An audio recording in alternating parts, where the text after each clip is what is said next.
have tuned into a special edition of Green Horizons, a new frontier, brought to you by the Environmental Investment Fund.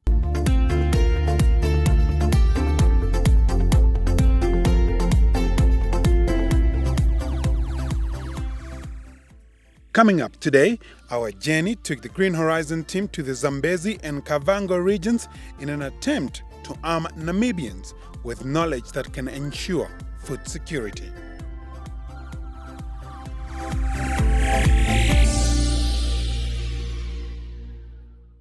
In our past episodes, we saw an opportunity to be inspired by a state-of-the-art greenhouse at Namalubi, encountered water problems at Tigone, and were blown away by a group of women at Salem who were creating employment. In today's episode, we meet a woman making waves at Kabbe, while at Lusese, we find out just why this community never seems to move to higher grounds.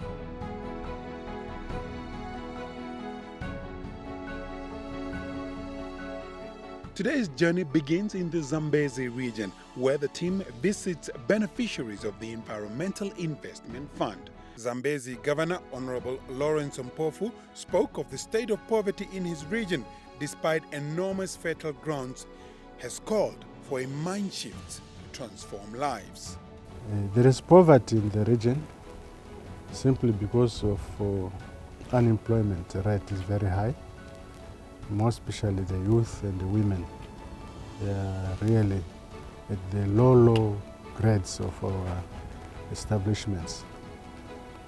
Fighting against poverty will not be only left in the hands of the government, but we really appreciate the stakeholders.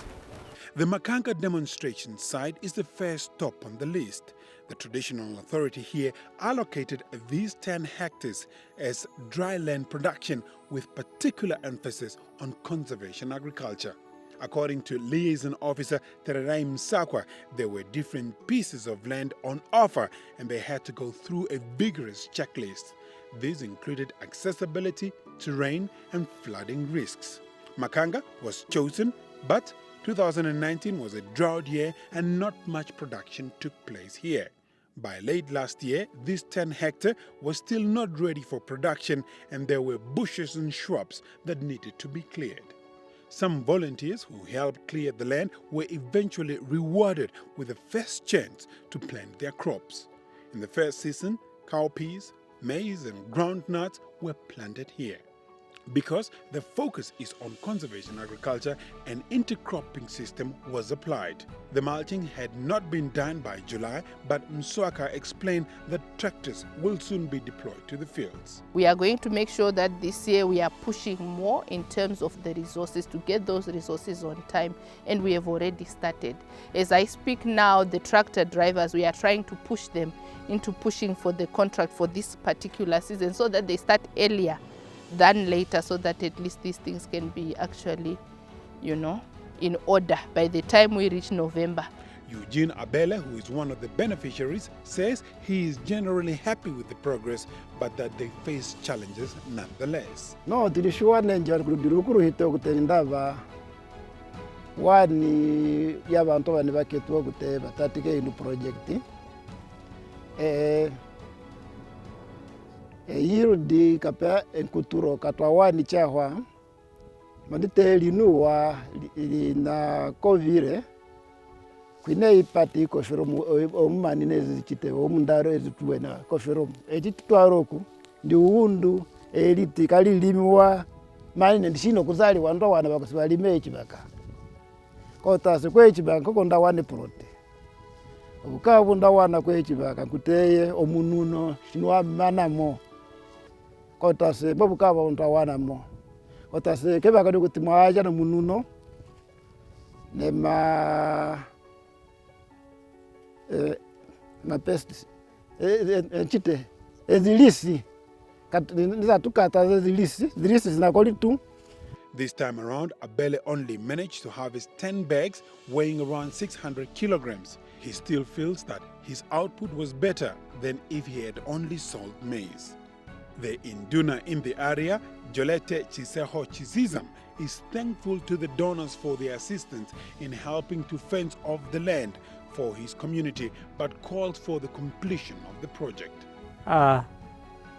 Vanhu vainduna valishwire nenja kulishwa nenja chaha kakuli kuitumere okwamana neinu project chware nera kwa aja sebeliso ezibasebelisa kusebelisa kakuli hahanu nokwajangurwa bulena enchite mataka nkuserairwa ni aserairwa kareni ni azikiwa okute afane sina avora kuzwaho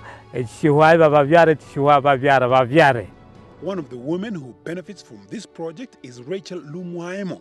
She is happy to be producing, but nonetheless believes that better preparation should have taken place. Okuhubahaza kambende nke nekulitahanero wango kulima bomwane enkuturo ahombo ive beta hamusilie ho kulima hape enkuturo kamuwani kwa chicho shakamuwane tu nemishamwina kava haina kali kaziseveza kali menji vulio kwaja nanga ndofaira kazisevezi. Hearing about a lack of training, late plowing, Msakwa has plans to remedy the shortcomings. The chairperson of the Makanga demo site, Nesta Tubafwile, says that their expectations were initially high, but that a lot still needs to be done. Very happy, even though I've got some few concerns of some of the delays from our expectations. When you take into consideration the period that has taken place with this project, because we talk of a 5-year project, we are in the 3rd year now. So our expectations were very high. We expected to see some of the things done already, like the building of structures. They're supposed to be there by this time, according to our expectations, because we were so excited when we got this project from the community side. So all I can say that I'm very happy with it, even though there's some delayments. The Makanga village is a huge settlement with close to 500 homesteads and farmers. The area is truly a production hub, which is evident when one arrives at the Makanga grain storage hall. Here, over 6,300 50-kilogram bags of maize stand ready for the market. This is like an auction day for these farmers because each homestead has registered their yield for selling. Among them is Joseph Munangiz Muwotana, who harvested 18 bags of maize from his hectares and has brought 16 of them to sell today.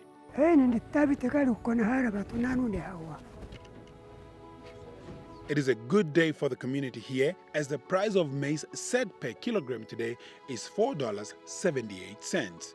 That means that with over 6,300 bags of maize times 50 kilograms per bag, that will bring it to 315 tons of maize, which will be sold here. That is well over 1.5 million Namibia dollars in circulation among this community today.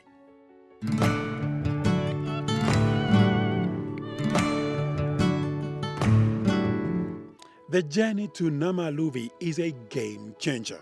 The Namalubi area, along with Kalamba and Pew, has formed an organic association of producers. There are 13 farmers spread around these 3 areas, but what sets the farm from the rest is that it is a 100% organic production site. Rogan Mutangala is the man overseeing the project. Organic simply means we are relying on nature, farming in, I would say, farming in a God's way. If you look at nature, how God is the greatest farmer, how God farmed, how God did his farming scenario, he did not use chemicals. He did not relying on like artificial resources, but he used natural resources.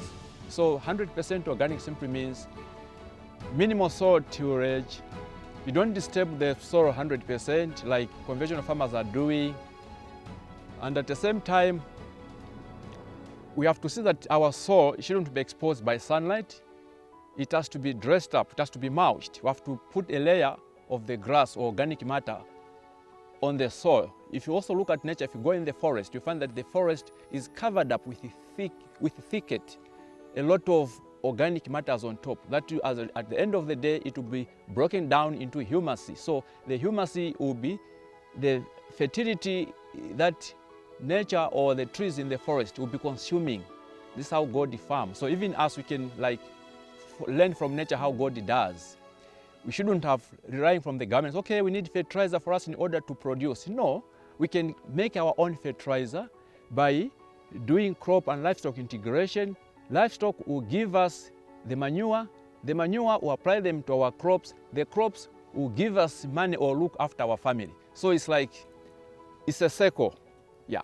But farming in an organic setting usually means that they must be facing a battle with pests. So how do they deal with it? Pest is any living organism that can cause damage at a farm. Even an elephant is a pest. A human being is a pest. Whoever can come in my farm and cause damage, we regard him as a pest. Even a weed is a pest. So how we deal with the pest? We have to do biodiversity. We shouldn't just plant one species. We have to diversify. We plant onions. The next row we'll plant the zucchini. The other row we'll plant the spinach. We'll be planting different types of species of vegetables. So the smell of those vegetables in the garden will help to repel the pests. The insects will run away because they don't like, for instance, an insect doesn't like the smell of onions, the grasshoppers particularly. So by not spraying, we are trying also to protect the beneficial insects such as like bees. Bees, they don't cause damage in the farm. They are actually farmers' friend. They help to pollinate. So if I spray, it's like I'm discouraging them, they'll run away. Then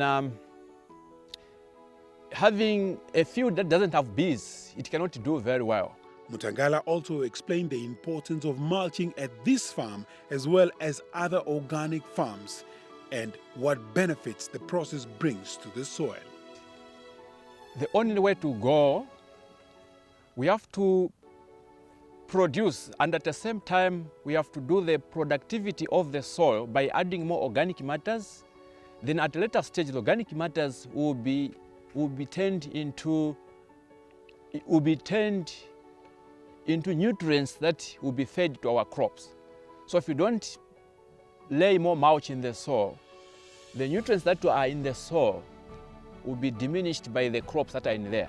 So while we are applying more mulch, by so doing, we are trying to attract more microorganisms in the soil that will break down the organic matters. So the organic matters, once are broken down, we are maintaining our soil fertile. If we don't do that, then the soil will be too exhausted. And also at the same time, our soil will turn into acidic.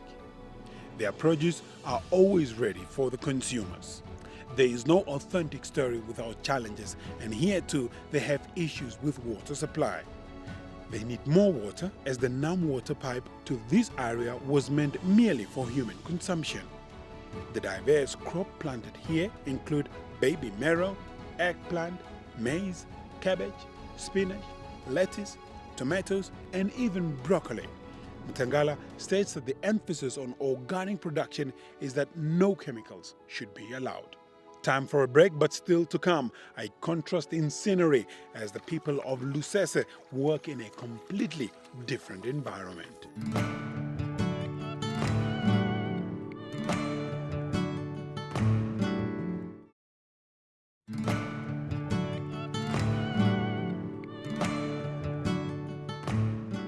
The Environmental Investment Fund, through their Crave arm, helped 7 farmers in the Kopano area by getting their production fitted with a solar system that helped draw water from the Zambezi River to their plantations. Previously, the challenges for farmers like Clement Makubi and Davis Mushitu came from the exorbitant electrical bills to pump water from the river to their farms. It was a good support since I started receiving support from other people, because why I'm saying I have benefited, it benefited me, so it is because of I was using an electrical pump.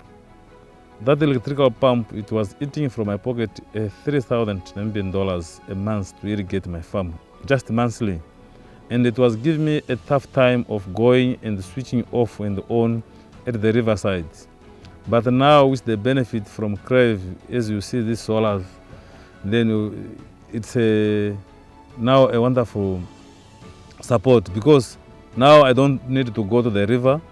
Just I have to go to my solar there, then I put on, then the water will be starting pumping. Then from there, when something goes wrong on the pipes, I don't need to go to the river. Just I'll go back to the switch there. Just I put it off, then I'll wake nice. Then after, then I'll put it on again. Then from there again, another good of it. It is solars, but they are powerful. The second one, if it is too early or too late in the evening, it is a multi-purpose. Then I can switch it to electricity. We can still water until evening or night time through that pump that we received from Crave. That is the benefit that I have enjoyed, because now since I received that benefit, and now I can save even 2,500. I cannot waste even $100 in a month for electricity. Since we got help from Crave, now it improved our garden here, that the payment buying electricity is less now. We are using the solar panels, and this one doesn't cost anything to us. So this is the help which we get from the government, and we appreciate it. As you can see now, we've started producing now more than before. Both these farmers say they have managed to employ more people as they are redirecting the money that used to be used for electricity. Another inspiring story is from Kabbe, where qualified paramedic Molema Goaises benefited from a borehole retrofitted with solar energy. Her setup is in the infant stages but already looks promising despite obvious challenges. Brought up by a substantial farmer, meaning she grew for home consumption, my mom. So I learned general agriculture from my mom, though I studied horticulture in a course I was doing called home management. I did horticulture. That's my main interest. I'm farming as a business, so this is my business. And you know, I need to feed the nation, and I have to create employment. So, I don't work full time. So what is happening is when you study paramedics, you decide what you want to do at the end of the day. Do you work for the hospital? Do you work for the ambulance? Or you do your own things? So I specialized. So I'm a first aid instructor. I'm one of the qualified instructors. So I give first aid classes. And then I alternate, you know, between farming and giving first aid classes. It has really helped me because there's no limitation to what I need to do, because, you know, water is very, very important, because without water there's nothing you can do. You can have the land, you can have the seed and everything. How is it going to germinate? Because you need all the three elements: water, air and sunlight. So it's even if you are having your air, your sunlight, your soil and whatever, without water, then there's nothing really that you can do. So it came in handy. I must confess, it came in handy, and for now, you know, there's no limitation. But as a woman, she stands to become a mentor to male farmers in the region. She relishes the prospect. I must say, I must confess, I feel very good, because I didn't see myself doing that. At first I thought maybe I was just selling my seedlings, doing my things, and meeting a farmer who is struggling, who is doing this, and then I'll point out to say, I think you can try to do it like this and like this and like this. So it's like they started having faith in me, and they started calling me to say, we have this challenge. I would give in a telephonic advice, or I'll go there the time when my vehicle was running. I'll drive there. I don't charge anything for that. I feel good that I'm able to be counted as one of the female farmers, somebody who is able to put bread on somebody's table, food on somebody's table. Because of my farming, somebody has eaten. Goaises says her efforts in the area have been profitable, and so she wants to expand and diversify. For now, she has a nursery whose structures she hopes to improve very soon. Still in the Zambezi, Chief Agricultural Scientist Officer Violet Simata urges farmers in her region to diversify their produce. I'm speaking our situation as a region and our situation on a national level, because as it stands now, Namibia depends on almost 95% we are importing our produce from our neighboring countries, either it's Zimbabwe or Zambia or South Africa. But with what we are doing and with what we have gone through with this COVID-19, it have really taught us a lesson whereby we need to get our hands dirty. We need to produce, we need to cultivate the soil, because there is no way, agriculture is the only means that will boost our economy.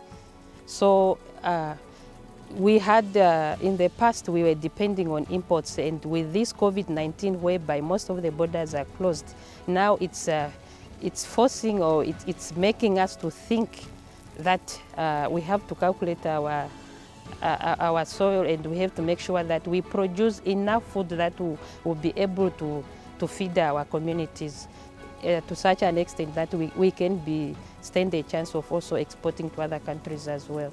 The team's last stop is at Lusese. Here, the Environmental Investment Fund has rolled out a sister program to CRAVE known as the Enhanced Direct Access, or EDA. The EIF uses these programs to empower rural communities in Namibia to respond to climate change in terms of awareness and adaptive capacity. Given the circumstances here, the fund retrofitted a borehole with solar panels, erected climate-resistant infrastructure to be used to house and serve as classroom for children who migrate to and from flood areas. The Lusese Primary School also stands to benefit from this venture, as the new development will do away with the old pit latrine toilets and replace them with flushing toilets. These structures will be used for housing returning masses, and later, after the tents are set, they will be used as classrooms. But the question is, why won't these communities just move permanently to higher grounds? Chizo chituba wani kuzwa kube sukulu wetu. Imini beshe tunabo tubawa wani mbona bulio. Kuzwa ateni mani neso tubezu kuchihinde cho chizo. Tubezu kuchua na mbona bulio. Tuiza kumunzuka hape tubola kuchana. Chairperson of the Lusese Conservancy, Christopher Molema, welcomes the aid from the EIF, which will include a boat which will be used to relocate the people of this area to higher grounds when the floods come. Community are appreciating the structure. It's a first of the structure in Lusese. People, let me say, they got job, they were employed there, temporary jobs and so forth, and for schools, learners will benefit because they had never had flushing toilets before. Now they are going to have for flushing toilets. To our side, the conservers are going to have a boat. We are going to use it to our patrols, so we can minimize this poaching stuff. Molema also explains how his community has been living in harmony with wildlife here and what they do to avoid human-wildlife conflicts. Conflict is there. It's happening, especially to cattle. Cattle have been caught by crocodiles, hyenas, many, and humans as well. Especially our neighbors, they come and lose lives when they're coming here. So we had that human life conflict. When a farmer loses a cattle, for instance, or a cow, for instance, there's a certain amount that we pay, $3,000 Namibian dollars. That will offset that farmer for him, at least for his loss. According to the supporting consultant Kamwe Senai, the community has been the driver of this development. The community has been welcoming. It's actually not a top-bottom approach. It's actually an initiative that the community saw that there was a need for accommodation for the for the tens of thousands of people who come from this area who end up resettling around Lusese. So we didn't suggest the project. The community actually suggested. All we did was to help them formulate the project proposal. And even now during the implementation, the community is running the project. We are just giving them that technical backing in areas where they may find difficult to understand. But the community is appreciative. Not only is the infrastructure, the physical infrastructure, but it's the water infrastructure. The project also included an issue of a boat that will be ferrying people from around these areas to the highlands. The boat also is going to function as a as a vehicle for the Conservancy to take tourists, including local tourists like ourselves, who will end up contributing in that way. The project also included an aspect of an early alert warning system, an SMS type of based system that the community and the government around here, the regional government, will use to reach out to the people from these areas, informing them that the water is coming or we are going to pick you at point A to point B. Selma Shitiliva, project manager at the EIF, gave a holistic overview on the implementation of local level climate action by the EIF. The project targets gazetted communal conservancies and community forests as direct beneficiaries of this project. And of course, the project was to be implemented into two components. The first component deals more with capacity building, where we were actually trying to train these beneficiaries on how to access funding from the project fund facility or grant facility. And then the second component deals now with the actual grant facility, where we are giving money to the Conservancy in the form of grants. And it is in 3 investment windows, which is climate resilient agriculture, climate-proof infrastructure, and ecosystem-based adaptation. To date, we have awarded a total of 19 grants to various regions, 8 regions, and it's totaling to an amount of 86 million Namibian dollars. The Chief Executive Officer of the EIF, Benedict Libanda, remains optimistic about the newly charted territory, saying his team has the right tools. The Environmental Investment Fund is working in the sector that is still emerging. Environmental financing, climate change financing, biodiversity financing, these are new sectors that are emerging. And if you look around the world, especially developing countries, very few countries have such institutions in place. Because of our risks towards natural calamities as the countries, Namibia had to prioritize this institution. So, and we need a lot of education and awareness, going out to the public, to inform them of the nature of the institutions. So it is understandable why these communities never leave this lush water world. Here they fish, raise crops, and their animals have grazing pastures and water available all year round. What this series have taught us is that Namibia can ease the burdens of food insecurities when practicing smart agriculture, using new technology, and having the drive and passion for the subject matter. The journey to Kavango and Zambezi has shown that by using the resources that Namibia has, unemployment can be tackled, food security eased, and above all, humanity can thrive using the environment. In the next episode, we will look at the overview and historical aspect of the EIF, operational modus, and its programs, and the impact they make.